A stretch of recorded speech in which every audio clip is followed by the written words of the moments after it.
Hei anak muda, WC kosong tuh. Pinuh mak, pinuh. Duh, iya masih rame kene tuh anak muda. Itu dong tatnya, aduh. Cih, itu apa tuh mak? Dilajeng teu nama da nu ngarasakeun ge batur modal baturan urang. Duh, iya tuh kumaha iya. Hei.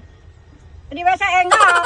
Lari buru-buru atuh mak ke konsumen urang kelabur. Karek porocot tak kadengena. Ya, aya peraturanna duit heula baru bisa asup ka WC. Ih, aturan ti mana tuh eta? Mun arek oge modal heula karek bayar. Ah, di aturan urang mah eta marek modal di dieu heug, rek kadurat di ditu heug. Ih, atuh lila teuing, ya nu modal di jero, kabina-bina teuing. Tuh, nih harampang kieu euy. Syukur Atuh, bayar. Sukan goblok tukang WC teh. Gua udah geus teu kuat ya.